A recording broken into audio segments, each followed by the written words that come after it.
नमस्कार, मी पंजाब तक 1, 2, 3, 4 एप्रिल आणि 5 एप्रिल पर्यंत राज्यामध्ये असंच अवकाळी पावसाचं सावट राहणार आहे म्हणून हा अंदाज सर्व शेतकऱ्यांना करायचा। मग सांगायचं झालं तर आज देखील म्हणजे आज 31 मार्चला देखील आज देखील मराठवाड्यामध्ये विदर्भामध्ये आज देखील पाऊस पडणार आहे। तिकडे उत्तर महाराष्ट्राकडे देखील असणार आहे म्हणून हा अंदाज लक्षात यायचा।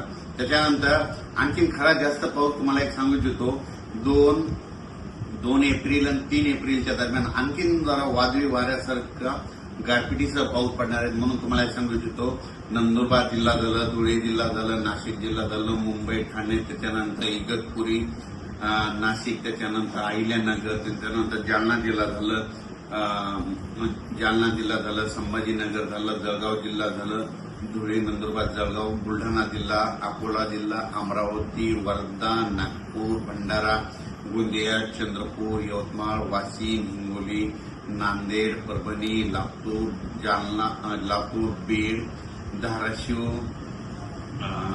त्याच्यानंतर जालना, त्याच्यानंतर अकोला, अमरावती ह्या पट्ट्यात आणि त्याच्यानंतर इकडं साताऱ्यापासून म्हणजे कोल्हापूर, सातारा तसेच पुणे ते तसा पट्टा संगमनेर, अहिल्यानगर, जळगावपर्यंत चांगल्या स्वरूपाचा पाऊस पडणार आहे। काही काही ठिकाणी खूप गारपीट पाहायला भेटणार आहे, गारपीट देखील होणार आहे म्हणून ज्यांचं कांदा असेल गहू असेल त्यांनी काळजी करून घ्यावी।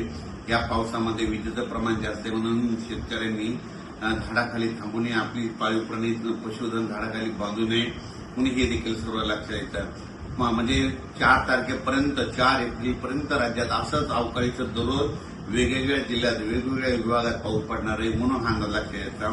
आणि 5 एप्रिलला फक्त नागपूरमध्ये वर्धा, भंडारा 5 तारखेला तिकडं जाईल आणि 6 तारखेपासून राज्यातलं वातावरण कोरडं होईल।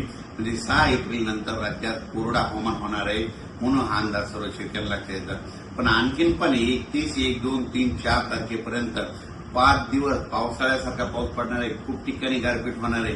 काही जणांना म्हणजे आतापर्यंत गारपीट ज्या भागात झाल्या तिथं देखील गारपीट पाहायला भेटणार आहे म्हणून हे अंदाज सर्व शेतकऱ्यांना लक्षात येतात। खास करून शेतकऱ्याला सांगू इच्छितो, जे कांद्याचा पट्टा आहे म्हणजे साताऱ्यापासून ते असा बारामती, पुणे म्हणजे जवळपास 150 गाव आहे।